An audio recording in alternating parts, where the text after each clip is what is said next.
to differentiate between what's the real thing. And to be honest, they don't really, don't really care. Ask a man, Right, just what I'm saying. That's the point. So, but beyond that, we're just saying, well, fam, like really, like this thing of pouring libation, like there's nothing wrong with it, you know, fam. Like really, like there's no devil spirits that are being conjured up when we pour some water on the floor and say, yo, big up my ancestors and that. You know what I'm saying? Come January and these things. That's not what's taking place. But that's the propaganda. Now we get that Muslims believe that. That's cool. Right? No, seriously. It's not a demon thing when it comes to the libation thing. Yeah. The libation thing becomes the when you believe, that your ancestors are walking amongst you, they're on the earth, and you're in communion with them as well. You can talk to them. Yeah. They can reveal things to you. That's the thing. Yeah. Where man's like, no, because then you start to attribute supernatural things sometimes that belong to the creator. Yeah. And then you associate them or you attribute them to the creation. Yeah. That's at the root of every Islamic criticism for any system. Totally hear that. And taken away from the Almighty Creator and giving it to lesser beings. I have no problem with the criticism as long as man them keep it that's all. You see what I'm saying? Like a man's entitled to critique anything he wants. And when you create a whole system that lowers your thing to the degradation of my thing, we've got problems. And you're gonna incur criticism because of that. You see what I'm saying? I would not advocate from my let's say we got power, as traditionalists, and we said, you know what? We're resurrecting our tradition, and we're now doing no Abrahamic thing, and the man then started to go through Ghana and Nigeria and start mash up mosque, and then I'd get it. I'd get it, but I wouldn't agree with it. Right. You see what I'm saying? Let me give you another scenario then. Yeah?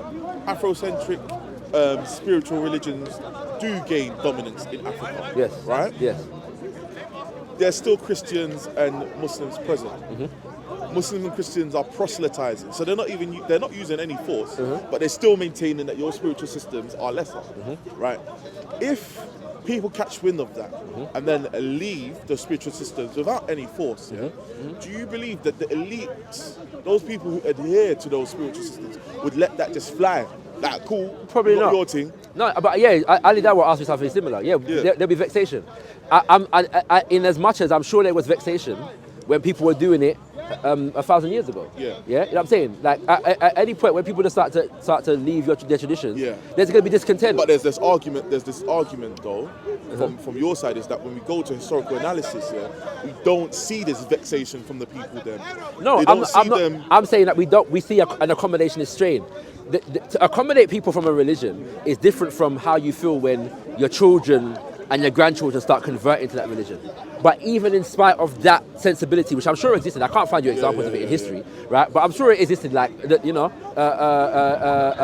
Voodoo priest in Dahomey is quickly converts to Islam, I'm sure he's vexed, right? I'm sure he's not happy with, and at the same time, there were others. You ever read Chinua Achebe? He's a Nigerian author, right? He's a novelist, and he's got a book called Things Fall Apart, Hour of God, and basically he's dealing with things of when the Europeans came, and there's a theme in there whereby a priest among the Igbo people, he actually sent his son to go and study in the missionary school. A lot of people did that. A lot of priests did that. Not solely to convert them, but because they realized that these people were coming with a certain level of force and power behind them. It was like we have to know what it is that they're doing and what they're teaching and then kind of things there. And sort of reconnaissance, like kind of thing. Or just we got to know our surroundings, so we got to be in touch with what's going on over there. So I'm going to send you to that for that purpose and then kind of things there. And the son converted and became. Began to proselytize among his own people, and you know what I'm saying, them kind of things there. It led to certain things, and the father became vexed. That's what I'm saying. With the, like he was like, "Yo, I sent you for this. It's getting too much now, my G. Like, what you deal with? You know what I'm saying? You get me? So I'm sure that existed, but my point is that there's never a point at which there is just like wanton, unprovoked violence from groups of people against Islam. The closest you get to that is the Mossi, in West Africa, because they invaded Songhai a couple times, But the story behind that is that people tried to convert them, and they're seeing this expansion of these people in the name of Islam at that time. So it's reactive, and they invaded a couple times, and they got expelled a couple times. All kind of different things going on, right? This is what I'm saying, right? But really, that doesn't exist. So I'm saying that my only thing is, if heads are gonna A man is entitled to critique another man's thing based upon his religion. Yeah? And we can reason about that, like how we're reasoning right now. The point at which it gets to political, economic and social power and systematic kind of degradation of another person's spiritual system, the people that adhere to that thing are entitled to say, well, these people are deliberately degrading our thing. You know what I'm saying? And not only that, but some of the things that they're saying about our thing are false. Just what I'm saying. And so we're going to reject this thing now because we see that it's destructive to our thing. We're not dealing with it. Gone. And you see our people that deal with this thing, you see you lot, yeah, we've got criticism for you. You're dealing with the invaders' religion or the slave master religion. You're going to get that. You know what I'm saying? And the man have to accept that the people... It's not correct to say the slave master's religion. But I'm saying that from the perspective of man, you're going to get them things. The same way that when you ever I've heard Muslims debate Christians in here and go in on about the Crusades and these kinds of things. That's what I'm saying, right? It happens. Yeah, Muslims don't do themselves any favors when they argue like that. Right. I never argue from a standpoint of Christianity being a white man's religion or anything like that. I purely argue it being a false one, like via its own theology. Yeah. But yeah, no, same things. It's like you said, same arguments can be used as to how Islam entered. Although there's similarities and parallels, but it's not entirely the same as such. No, I hear that. But the issue becomes, and I've asked the brothers this before then, the issue remains, can you be Pan-African, whilst adhering to an Abrahamic... Do you know what? I don't even care about Abrahamic faith like that, because Judaism is few amongst our people. And Christians, generally speaking, they don't adhere to their book. More time, the people that you find shouting proud about their thing is Muslims. So, as a black Muslim, I'll ask the question again, like, can man be Pan-African whilst holding to Orthodox Islam? Before you came, I was saying that there's a distinction between Pan-Africanism and Afrocentricity. Right. They overlap a whole heap. But if we're going to make it more specific, Pan-Africanism is a political movement. Right. Afrocentricity has a more broader remit in terms of scholarship and culture concerns. Yeah, but there's a lot of overlap. I consider myself both Afrocentric and Pan-Africanist. So the two traditions are very much intertwined, but there are some distinctions. There are Christians, there are black Christian churches who some may regard as being very Afrocentric in terms of their expression of Christianity. That they view Christianity from an African perspective. They're concerned with the African presence in the Bible. They go to church and wear kente and agbada and the Dinka symbols. They take down the white Jesus and put up Jinyame. Just as I'm saying, that happens. And more power to them, right? And these kinds of things, So that happens. And those people will be considered Afrocentric, There are Muslims who have a similar trajectory, especially in the States. We've got a lot of black Muslims who have a very black-centered, because of the nation and people coming out of the nation, more to the point, Because there are a lot of Sunnis in black America who were members of the Nation of Islam. You know what I'm saying? So what's his name? So you're saying they come via Afrocentricity via that route then, rather than just being... To a degree. I'm saying that they because when they convert to Sunni Islam, they still have a very black-centered focus. And because they know that Malcolm X traveled to West Africa and you know what I'm saying, in Nigeria, I was meeting with black Muslims there and them kind of things there. They're studying those things and they're connecting themselves to that kind of... So, you know what I'm saying, right? The African history or presence of Islam is important to them, right? Just what I'm saying. So you might consider them Afrocentric in the expression of Islam. There are some Afrocentrics that will tell you, nah, if you're really Afrocentric, you put those things to one side and you deal with Olodumare and you know what I'm saying, right? But there's levels to the thing, is the point I'm making. As far as Pan-Africanism is concerned, there's Pan-Africanism of all kind of religion throughout history. You know what I'm saying? Many people say Nkrumah was a Christian.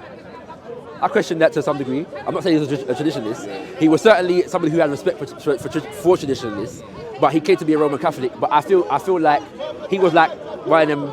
He's Christian in the name, but I don't. Right, I don't. Right, you know what I'm saying? That kind of vibe, right? You know what I'm saying? Ahmed Sékou Touré of Guinea was a Muslim. Everyone knows he's a Muslim. One of the champion Pan-Africanists of his era. And there are Pan-Africanists who come from the Nkrumah Touré tradition of Pan-Africanism. Modibo Keïta of Mali, Muslim. Abu Rahman Mohamed Babu, the activist in Tanzania. Malcolm X met him when he went to Tanzania. Yeah, very respected. Yeah, among revolutionaries, and so I'm saying, yeah, you can be Pan-Africanist and all these traditions. Yeah. It just means that when you back up our Pan-Africanists who are not them, we're gonna have some debates. Yeah, yeah. That's all it means. No, but it just also means that I need to identify if we're going down the Pan-African route. Yeah. Who is it that holds to these Afrocentric views of? You can't get down with the views. Right. No, it's not like you can't get down with the movement. So I feel like you gotta leave your like your bedroom says. Yeah. You can't come to the table. Yeah. Without leaving more the to the point. I wouldn't. So there are very few Afrocentrics who are going to completely reject brothers and sisters who are in Islam. Yeah, they might tell you that to be truly Afrocentric, you got to leave your Islam, but they're not going to tell you that you can't do anything on behalf of black people if you are a Muslim. You see what I'm saying? They're going to say there's levels to the thing. You see, like ultimate freedom from the Afrocentric point of view, we leave that behind. You see what I'm saying? But we're not there right now. You're my brother. And right now, you being my brother is more important than whether you leave your Islam alone or not. Okay. I'm still going to encourage you to leave your Islam. However, you're still my brother. Well. Right, you see what I'm saying, right? But that's the dominant sensibility. Even among black people who are anti-Islam, generally speaking, the whole tips that Uncle Daddy was talking about, generally speaking, they're not totally rejecting of black people. They more see it as, we'll more see it as, our people have been subjected to indoctrination for centuries. We have a responsibility to save our people from this indoctrination, and they would consider Islam to be a manifestation of that indoctrination. Do you know what I'm saying? Is there not a level of ignorance to that, like, in terms of our people have been indoctrinated just because they are Muslim or Christian? Is it everyone that's Muslim or Christian, that has left their culture or denigrates their culture, other than in the spiritual sense? I find that Senegalese Muslims are very proud of their culture, their language, their food, their clothing. I find that, but they're also Sufis. Congolese. There are amongst them Sufis, but there are amongst them Sunnis as well. I'm saying the dominant. Well, I don't say the dominant, but the significant. There's a lot of them. Right. Yeah. In Senegal, places like that, because Sufism allows for a more mystical thing. Like it's easier for them. Hands with everyone. It's easier for them man there to hold on to certain things. You know what I'm saying? It just so happens that when man get more fundamentalists in their thing, the more they have to leave that behind. But I'm saying even in Ghana, where there's very few Muslims. There is Sufis. There's 40% of Ghana is Muslim, bro. I was not aware of that. I'll be honest with you. Ghana, and I did not know that. In Africa, in most places, they're centered up north. There's house. Oh yes, I did know that. I did know that. Yeah. No, but I didn't know it was high as 40%. Yeah, bro. I didn't know it was high as 40%. The thing is, you don't really interact with them here because most times they tend to stay in Ghana. Or you do find them in the Arab world as well, like in parts and pockets. Don't really know what they're doing there, but to each his own. But bro. Now, what's the percentage of Ghana that is Christian? So, okay, so I'm gonna say 60. Exactly. But I recognize. Do you see the point I'm making? Yeah. Right. I recognize because that's what it is. The majority is you do sort of negate the spiritualist aspect. But even as I'm saying that, most of the people them are synchronous anyway. So, like I'm saying, like it's mad. I've never actually seen one. I've watched films. It's only like now I'm clocking. I've watched films where someone go to the medicine man or the doctor, and they're doing tasbih. Tasbih is like saying Subhanallah. They're mentioning the name of Allah whilst they're doing their things. But that happens in Christianity a lot in the Caribbean. So you go to the Obeah man and they give you psalms. It's the same thing that you see with the man where they wear the scripture. A man will give you a psalm, and say read this 3 times and go out, throw some of this and pour some of that, and you know what I'm saying? That's how it goes, right? So it happens like that. So you got to find that in the same thing in the Quran. Where the Quran is, it becomes, and there is wisdom in all of these books. We don't deny this,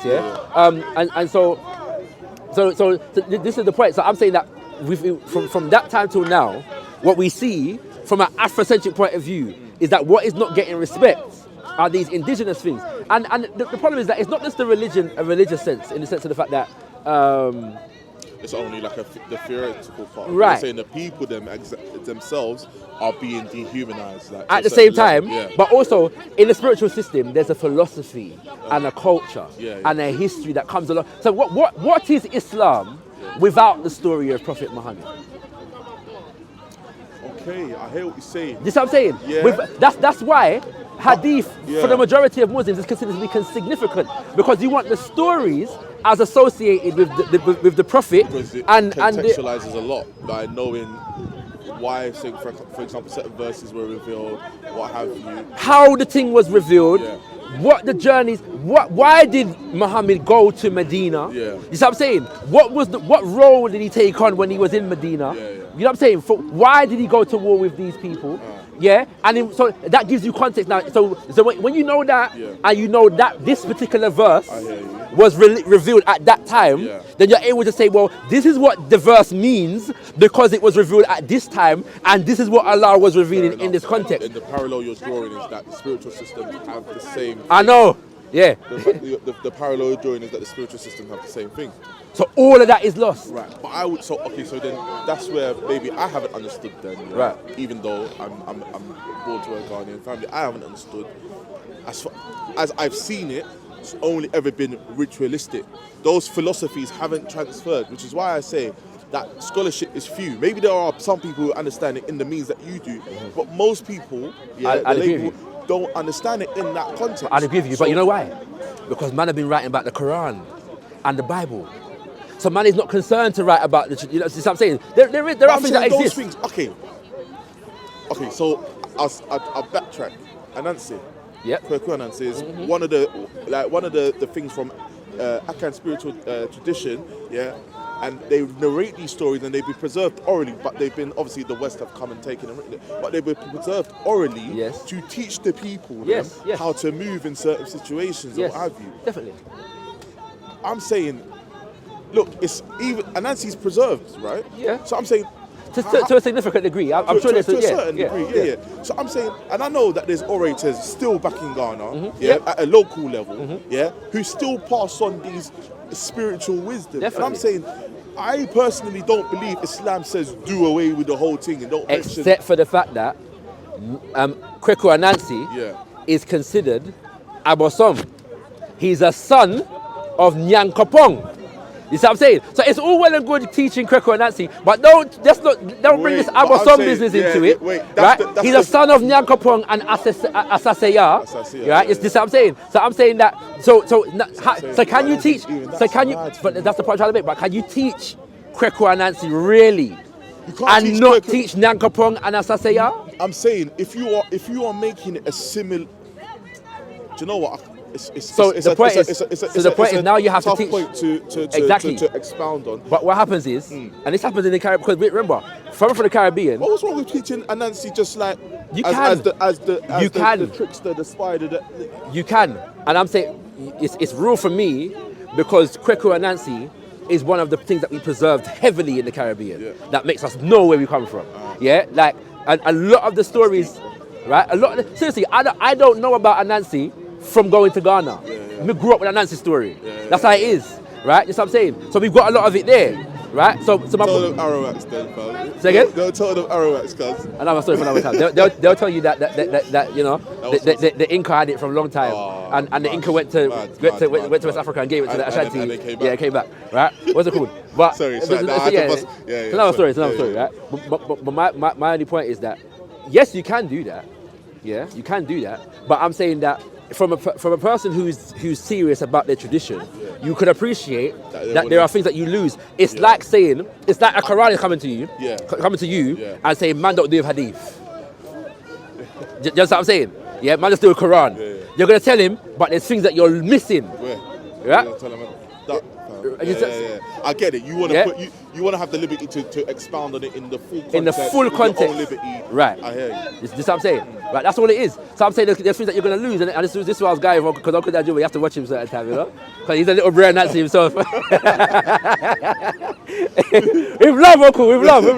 He's going to laugh when you hear that, because he does these. You know, you have to watch him. You know what I'm saying, right? but that's the point I'm trying to make. So I'm saying that the Afrocentric now is reacting to that context. Yeah, and so you know what I'm saying. So it's like Muslims today reacting to the West. Yeah. Yeah. Like what we don't want Western values, fam. We got Islam, but democracy. America, go. Yeah, and we don't care about your computer and your capitalism, and we're not interested in that. Islam, we are saying. Yeah, and we don't care if you like it or not. Oh, that's it. We don't want that, and that's where the Afrocentric is right now. They're saying, listen, right, we don't need all of these things. We had something before, and you know what I'm saying. And and the more we study it, and the more we see the beauty in it, and the potential that it may have had to build great nations and civilization. There are men doing studies right now on science in pre-colonial Africa and the scientific civilizations that were in development, yeah, prior to these times. This is what I'm saying. So, so let me ask you this as well, yeah. Let's say the African spiritual system in Africa at the time of the advent of Christianity and Islam. Was it dwindling, or did the people forced out of those systems? No, the spiritual systems weren't dwindling. Some of the empires were dwindling. Right. So there were various different social dynamics. And again, I'm not one who argues that just adhering to an African spiritual system is the answer to all problems. Right. This I'm saying. So there were breakdowns that whereby we had issues that we weren't, solving it. And there wasn't enough time certain times because you're dealing with situations whereby you're dealing with constant invasion. From the time of 525 BC when the Persians took over Egypt, like there's been constant invasion after invasion and a lot of migration as a result of those invasions. A book that my Muslim brothers and sisters hate, which is Destruction of Black Civilization by Chancellor Williams, which Uncle Danjuma mentioned earlier, goes into these things. Because he doesn't treat Islam very well in the book, people want to throw away the whole book. Just what I'm saying. But he doesn't necessarily treat or even indigenous spiritual systems any nicer, because he's analysing the weaknesses among us that allowed for certain things to take place. So he does consider Islam, the coming of Islam, to be one of those things that destroyed certain things. But he's saying that there's a certain thing. One of the things that he would say is that we were even us in traditional spiritual systems, too accommodationist. Right? We didn't have a sensibility among us that allowed us and to protect our thing in a certain kind of way, because we didn't perceive the danger. Because when we're dealing with each other, like the man who's dealing with this spiritual system, we don't have to have that guard up. But you know what? That leads to wider questions, and I was discussing it with a brother still. But for me, I don't know. Maybe I don't want to get too deep into it because I don't want to I feel like this line of conversation might harm certain Eurocentric people. But in the sense of you talking about migration, I can trace their migration path to Egypt, right? Being in Egypt, it couldn't, or I find it hard to envision the fact that they would not have interacted with the Greeks, Phoenicians, Assyrians, and all have it. Those people were people of warfare and expansion, regardless of what their spiritual systems were, right? Sorry. I see you're a special guy, though. Is IC3? Yeah, he's a special brother, family. Special brother. He's a joker. Yeah, so being from these places, knowing about warfare, about ships, about people dominating each other, and migrating, I don't know what obviously there's speculation, maybe it was fear, but I'm finding it hard to understand why, if you fled from that region and settled, why would you not prepare yourself, eventually, to face that kind of onslaught, or that you know the nature of the people that are surrounding you. So why was there no sort of intense level of self-preservation? And that is a big question, and it's one that's still being answered. And I think that not everybody has all the answers for it. There are a few different things in play here. Some would say some did. I'll come back to that in a second. But bearing in mind that it wasn't just war that is dealing with, it was also environmental factors. So the expansion of the desert, a lot of people that migrated like from that valley, like farming and that types of things. There was swamp periods where people were traveling through. You know what I'm saying? There was all kinds of different environmental factors that led to all kinds of different things. Some would argue that the Ashanti kingdom is an example of that, but because that that sensibility actually became destructive because it was internalized in relation to other African groups. Right. Is this what I'm saying? Some would argue that. Yeah. Some would say the same for the Yoruba and the Dahomey. Okay. Is this what I'm saying? Yeah. So there's a balance to be struck between having that war sensibility you've got to protect. Yeah. Some would say the same for Shaka Zulu. Is this what I'm saying? So there's a balance to be struck. And it's a funny one for the Afrocentric because the Afrocentric loves Yah Santa, for example. Yeah.